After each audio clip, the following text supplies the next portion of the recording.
So this live is about our upcoming 10-week shadow work program.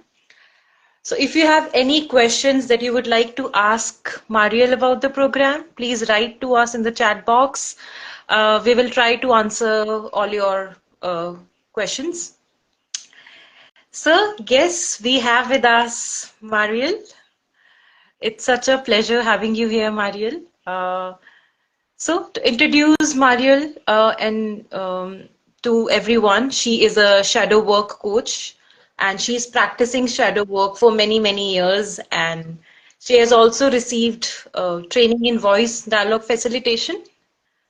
So, and this is the second time that we are coming up with this 10-week shadow work program with her. So we warmly welcome you, Marielle, in this live. And thank you so much for joining us. Thank you very much, Shalu. As I said, it's very good to be here with you again and do this course again. I'm very excited. Yeah, yeah. So, guess, shall we begin with our Q&A round? So my first question to you, Marielle, which is a very fundamental one, uh, which is of course like many people ask, what is shadow? Like what is a shadow and why it is important that we should, work on our shadows, work with our shadows, especially in spirituality. We talk a lot about working on our shadows. So if you can just walk us through that, like what is a shadow? Yeah, so true. There is so much about the shadow, there's so much talk about the shadow, and people are very interested in it. What is it? It's like a mystery, right? It's like a unicorn. Nobody has seen it.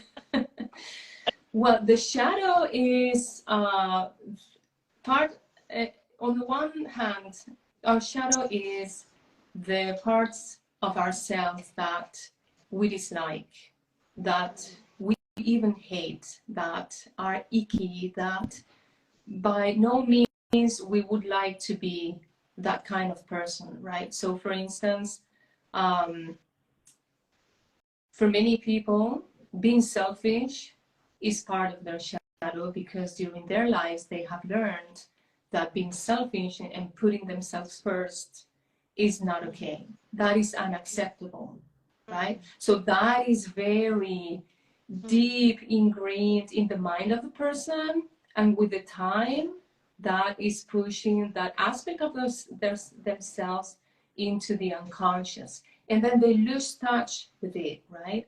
And you don't want to be selfish all of the time, but there are moments in which being selfish is appropriate, in which putting yourself first is appropriate.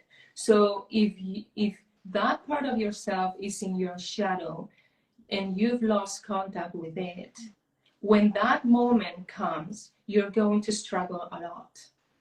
You're going to feel bad, you're going to feel terrible, you're going to feel you're a bad person, all these kind of things. And this creates a lot of struggle in our lives, right?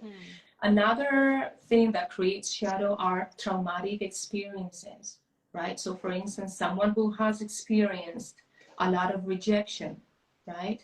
There is a part of ourselves that develops this unlovable part of ourselves, right? The one who feels unlovable, the one who feels rejected, the one who feels abandoned. And because this is so painful, we don't want it in our lives, so we push it away, right? And with time, it also ends up being thrown into our unconscious. We lose touch with it. We try to go about in life without, you know, experiencing this kind of emotions.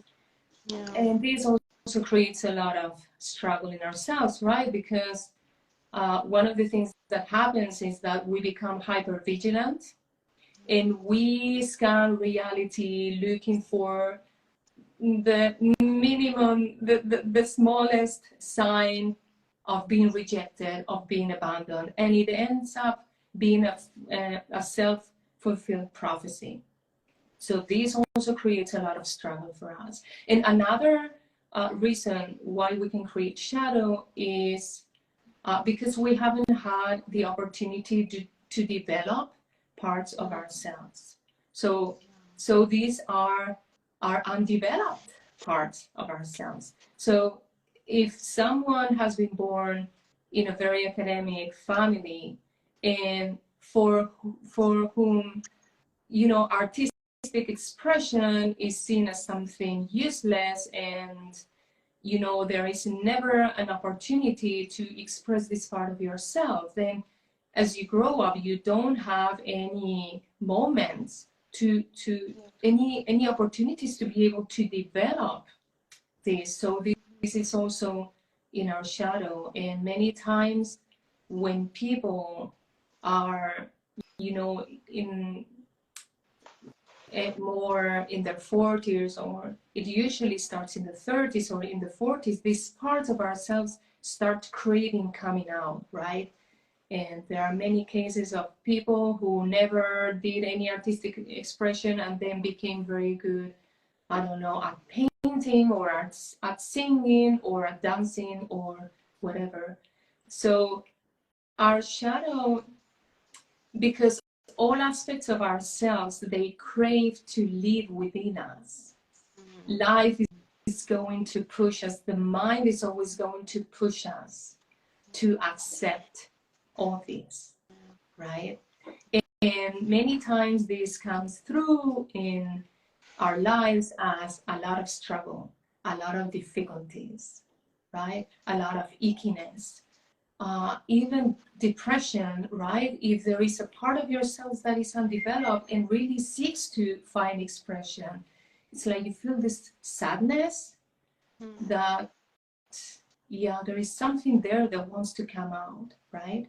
And all these struggles are needed to have our shadow coming out and be accepted, and all these aspects are of ourselves, you know, being seen and being able to live within us.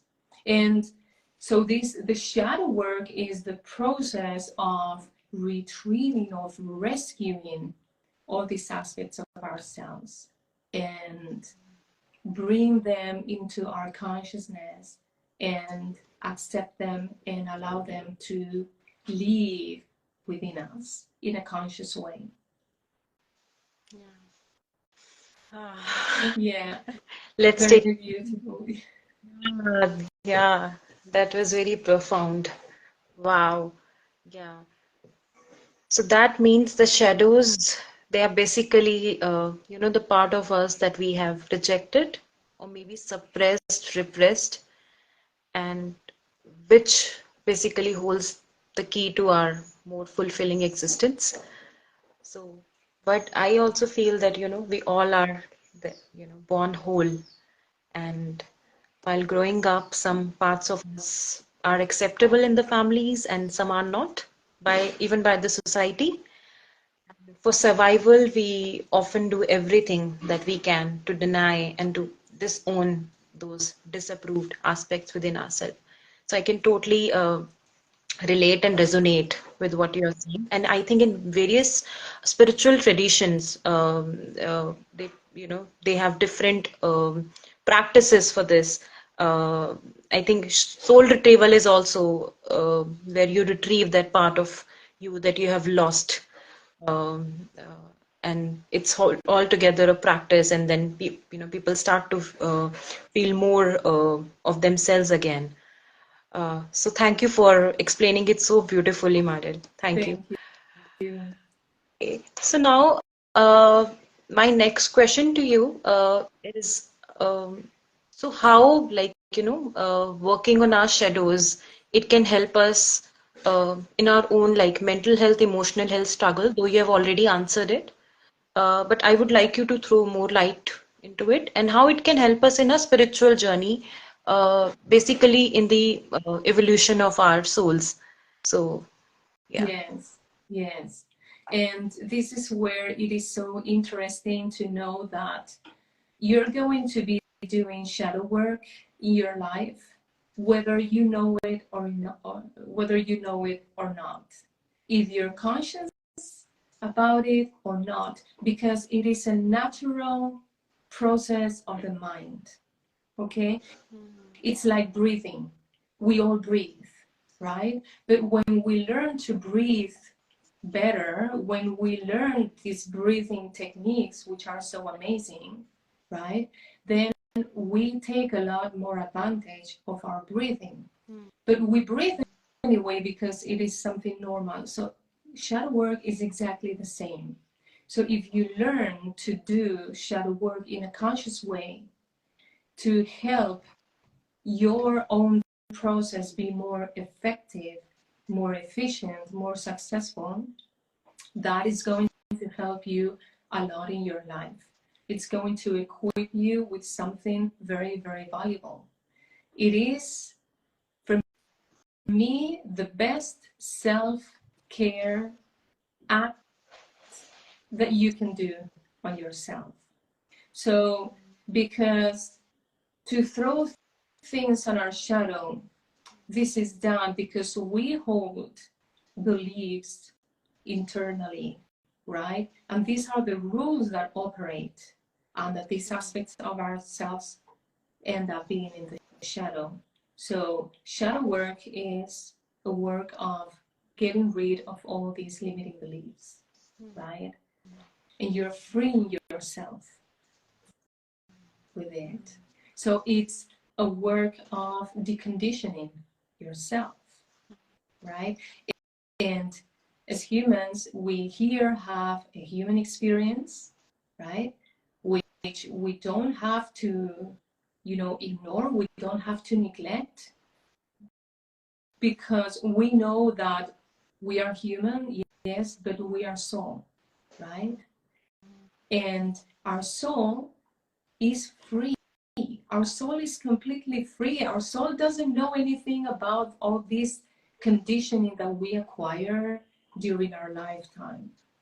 And our soul seeks to express this freedom in our lives. And this is why this is a normal process that we are pushed towards our freedom and liberation. So by doing shadow work, this is where you are getting rid of all this conditioning and be more truthful to who you really are, who you are soul, unconstricted soul, right? And one aspect which is very important in shadow work as I do it is ancient spirituality. Because ancient spirituality gives you a totally different understanding of life, of who you are, of the world, the universe. What is all this, right? And if we don't know these principles, these spiritual principles, and we just operate by our perception, our day-to-day perception, right? What we learn about who we are, what the world is on a day-to-day basis, right? This creates a lot of misunderstanding and a lot of, these internal rules by which we operate. So ancient spirituality contributes to this liberation, contributes to getting rid of from a lot of misunderstanding that makes our lives more miserable. That's really how it is, right? Once you learn to have a different perception, a different idea of what everything is about, then there is a lot of unnecessary suffering that gets out of your life. So this is what it's about. And this, in ancient spirituality, all this conditioning, all this misunderstanding is part of our karmic baggage, right? So as we do shadow work, what we're doing is purifying our karma. And it is an ongoing process. It is an ongoing process that will go on forever, because the dynamic in our lives is we come with a lot of shadow from our childhood experiences, for sure, but life's dynamic is we're creating shadow all the time, you know? And so this is something that is going to go on forever. And if you learn to identify, right, these experiences, oh, this is an experience that is creating shadow for me, then you will be able to manage it and avoid from this shadow creation happening. Wow. Wow. Yes. Powerful. Yeah.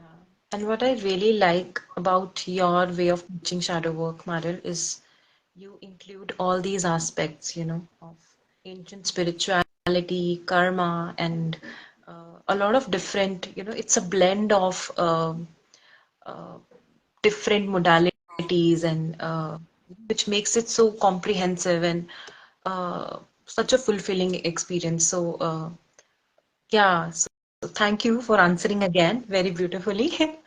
Uh, so yes, if we have any questions from people who are uh, joining in, you can write to us in the chat box. Okay. Uh, we really want you to be a part of this conversation. Okay. Um, so yes, thank you for again explaining it so beautifully. Uh, so now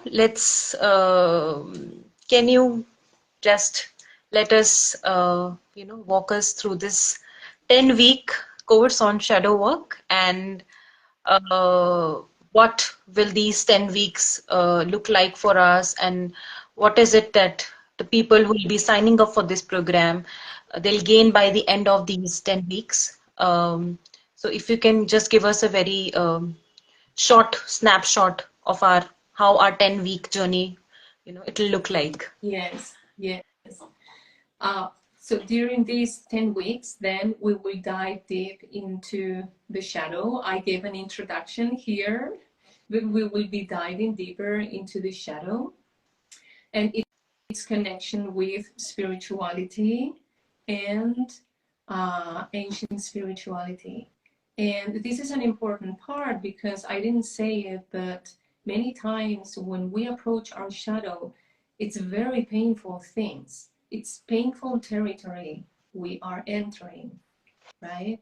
And we don't want to enter this territory in a way that entangles us and that we get lost in it, right? So getting lost looks like, having feelings of victimization, feeling hopeless, despair.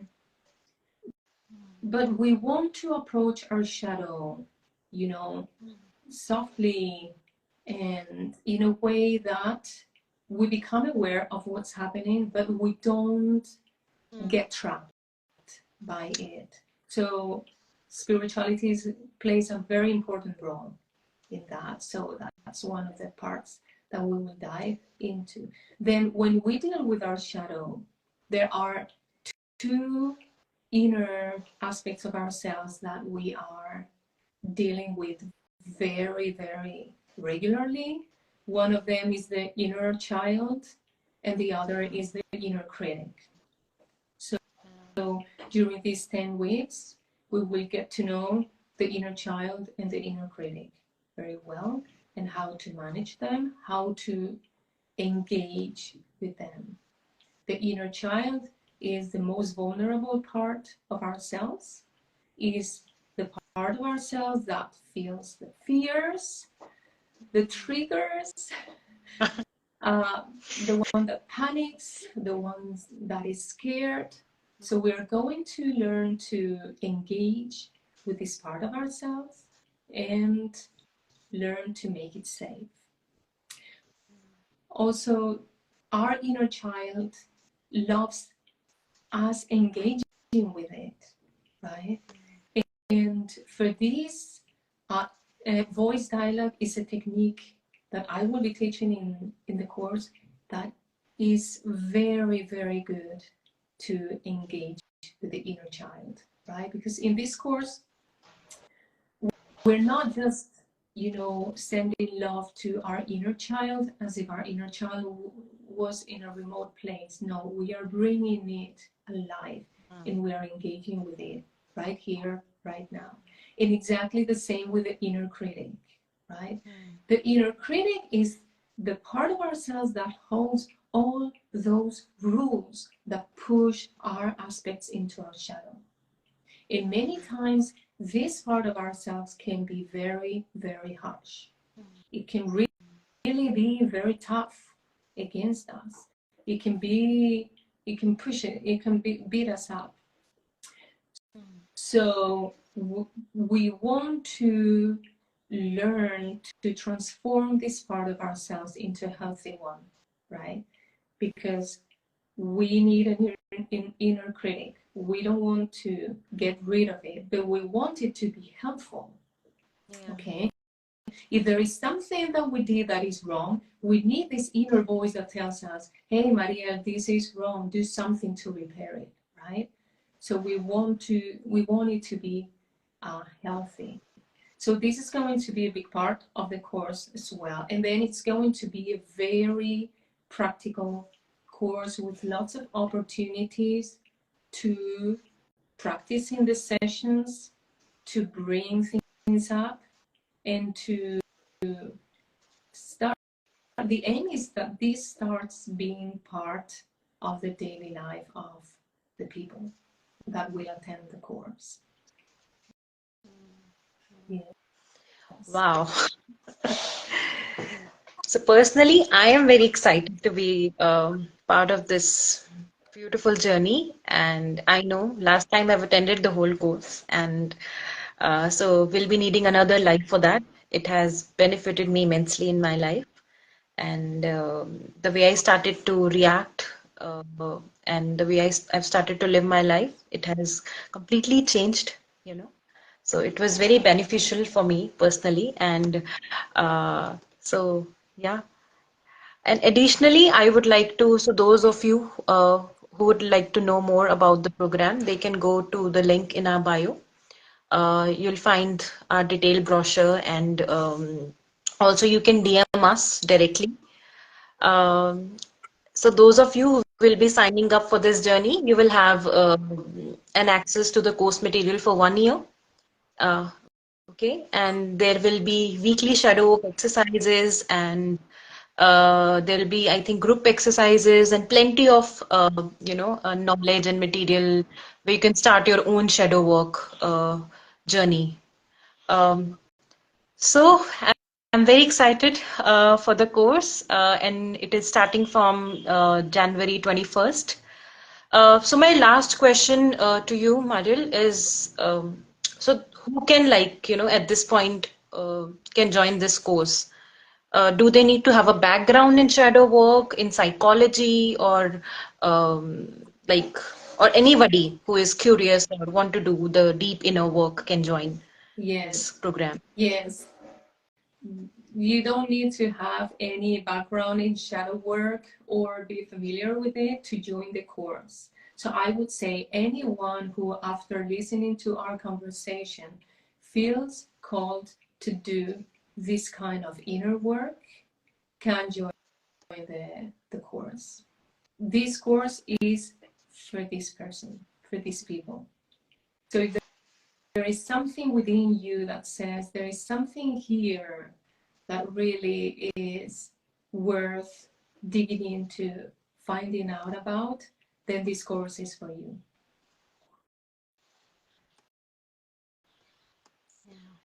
And I hope a lot of people join and benefit from it, of course. Yeah, yeah, yeah. So, so this brings us to the end of our life, uh, and it was such a pleasure talking to you, Mariel, again. And thank you for joining us, and everyone, including Sonam, Himanshu, who all were there in the live. And we are looking forward to have you, some of you, in the program. So again, Have a wonderful rest of the day, everyone, and we're looking forward to have some of you in this journey with us. And also, thank you so much, Marielle, for Thank joining. you very much, Shalom. It's been a pleasure. Thank you. Thank Bye bye. you. Bye bye.